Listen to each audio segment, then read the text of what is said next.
교수와 시간 강사 또 연구자분들이 모여서 시국 선언문을 발표했습니다. 현재 조국 법무부 장관을 둘러싼 사태의 핵심은 가족의 문제가 아니라 보다 근본적인 검찰 내부의 개혁의 문제다라고 강하게 주장했다고 하는데요.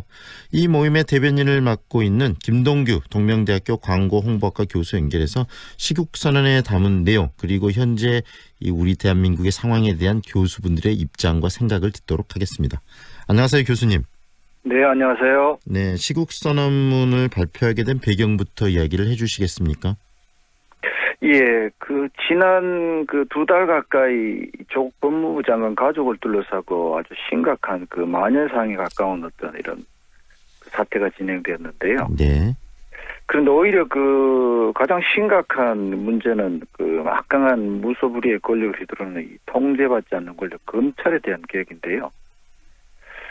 사안의 핵심이 조국이라는 이 가족이나 조국 가족이나 개인에 집중되는 것은 이 본말이 완전히 전도된 것이다. 아니 이런 문제의식이 이 대표 발의하신 부산대 김호범 교수님 중심으로 평소에 이 친분이 있던 교수님들이 아주 그렇게 공감대가 커졌습니다. 네. 그래서 이 검찰 개혁과 공수처 설치가 여론의 중심이 돼야 한다 이런 생각을 했고요. 네. 이렇게 엉뚱하게 흘러가는 이 여론 흐름을 바로잡고 여론의 물기를 돌려야 된다 이런 논의가 있었습니다. 네. 그래서 시국 선언문 작성이 시작됐고요. 이 부산을 비롯해서 서울 지역 교수님들하고 커뮤니케이션을 거쳐가지고 최종적인 이 선언문을 완성했습니다. 지금 현재 국내 해외 대학에 재직 중이신 총 90명의 교수님들이 공동 발의로 참여하셨고요. 네.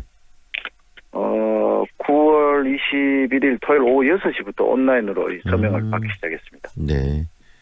지금 90명의 교수님이 발의를 해서 시작을 했고 이 선언문에 공감하시는 교수분들이 그러면 4,000명이 지금 넘게 참여를 하셨다는 말씀 아니겠습니까? 예, 그렇습니다. 선언문에 담긴 내용, 주 내용들도 정리를 좀 해주세요. 예, 지금 서명 8일이 지난 9월 29일 현재 7,450명 정도 국내외 교수 연구자분들이 서명을 해주셨는데요. 네. 이 서명자 가운데 10분의 1이 해외대학 교수님들이고, 네. 여기에는 미국, 영국, 프랑스, 독일, 오스트리아, 폴란드, 중국, 일본, 홍콩, 베트남, 심지어 아프리카 이디오피아에서 가르치시는 교수님까지 참여하고 계십니다. 네.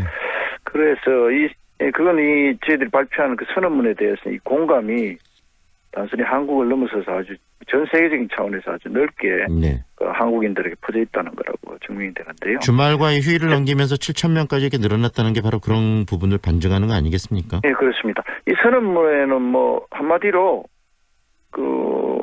지난 2달간 아주 언론들이 유례없는 보도를 통해 가지고 마치 사태 핵심이 조국 법무부 장관의 가족 문제인 것처럼 여론이 일종의 호도가 되고 있는데요. 네.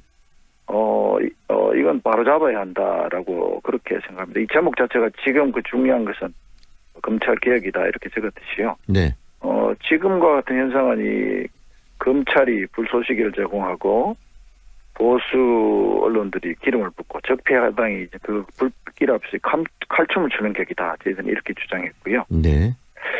어떤 의미에서 이런 시도는 촛불혁명의 위입 아래 출범한 개혁정부의 미래를 자초시키려는 이른바 수구 기득권 세력의 총동원령이다. 어쨌든 그렇게 주장을 했습니다. 그래서 시국선에 참여한 국내 교수 연구자들은 하나같이 생각하는 것이 지금 나라의 명운이 걸린 핵심적인 사안은 조국이나 거의 가족 문제가 아니고 바로 검찰 개혁 문제다.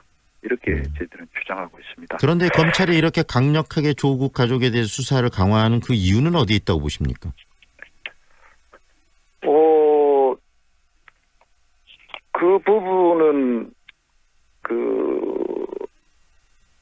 일종의 검찰 문재인 대통령이 취임 초기부터 핵심적으로 공약으로 제시한 것이 사법개혁, 보다 구체적으로는 검찰 개혁 아니겠습니까? 네네. 근데 어떤 의미에서 조국 장관은 문재인 대통령과 함께 이 집권 초기부터 이 사법개혁의 플랜을 직접 마련한 설계자이고요. 네. 그런 존재가 검찰 조직의 수장이라고 할 수 있는 이 상위 기관의 수장이라고 할 수 있는 법무부 장관으로 취임한데 대한 일종의 그 두려움 그리고 뭐 개혁에 대한 저항이 이런 형태로 그 발현되고 있는 게 아닌가 하는 게 저희들 생각입니다. 지난 토요일 100만이 넘는 인구가 서초동 이 중앙 대검찰청 앞에 모였는데요. 교수님도 참여를 하셨죠? 예, 그렇습니다. 저뿐만 아니라 시국선을 주도한 교수님들이 참여하셔가지고요. 네. 경과를 보고하고 또 제가 시국선언을 직접 낭독했습니다. 현장에서 시국선언문 낭독하시고 또 낭독 과정에서 많은 참여하신 또 시민들의 반응도 있으셨겠네요. 어떠셨어요? 그렇습니다. 가장 시민들이 강하게 반응하신 부분은요. 네. 역시 검찰 개혁을 수행하라는 것이 시대적 명제라는 어떤 그런 주장이 나왔을 때이고요. 또 조국 법무부 장관은 그와 같은 중차대한 역사적 과제를 수행하기 위한 도구로 선택되었다. 그러한 저희들의 어떤 발언에 가장 큰 호응을 보내주셨습니다. 이렇게 검찰 개혁 교수님들께서 모여서 이런 시국선언까지 하셨고 이게 또 국민들의 100만 이상의 국민이 참여하는 그런 촛불 집회로까지 확산되고 있는 분위기인데요. 교수님께서 생각하고 또 함께 참여하신 분들이 같이 공감하시는 검찰 개혁의 바람직한 방향은 어떤 겁니까? 그렇습니다. 아까 말씀드린 대로 조국 장관 자신이 현 정부 출범 시점부터 사법개혁의 플랜을 만든 주체고요. 네. 그런 의미에서 현재 조국 장관 취임 후에 법무부가 추진하는 검찰개혁은 급조된 것이 아니고 장기간이 숙성된 방향성이나 구체성을 가지고 있다는 것이 제 개인적인 판단입니다. 네. 그래서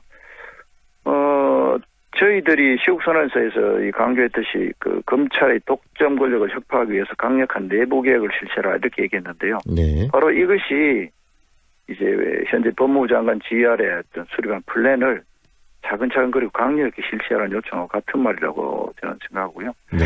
보다 구체적으로 조국 장관이 취임 후에 신속하게 검찰개혁 추진단을 발족시키고 단장을 비검찰 출신으로 임명했지 않습니까? 네.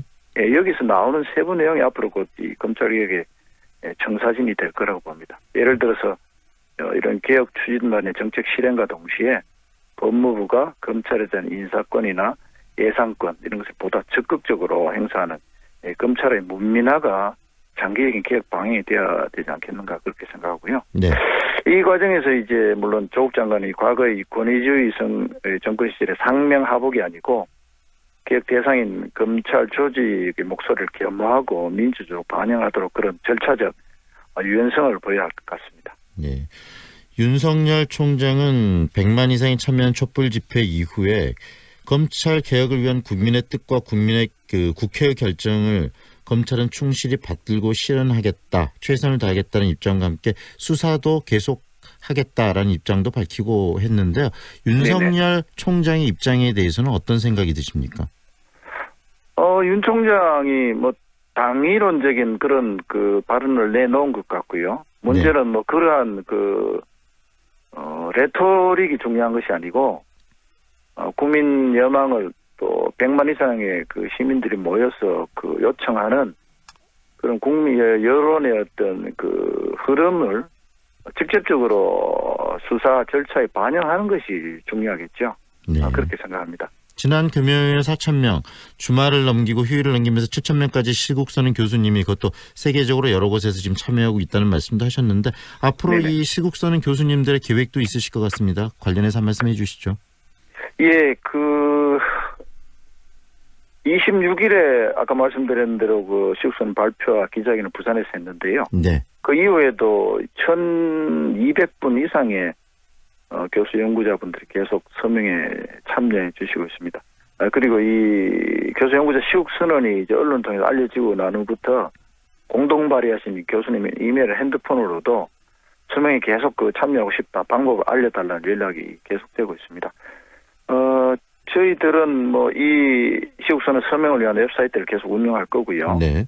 최종적으로는 이 서울에서 국내외 이 교수 연구자분들 참여하신 분들이 직접 모여서 다시 한번 시국선언 발표를 하고 기자회견을 하고 최종적으로 그때까지 서명하신 어떤 교수님들의 명단을 기명으로 발표를 할 그런 계획을 가지고 있습니다. 네, 오늘 말씀 여기까지 듣겠습니다. 고맙습니다, 교수님. 네, 감사합니다. 지금 동명대학교 김동규 광고홍보학과 교수와 함께했습니다.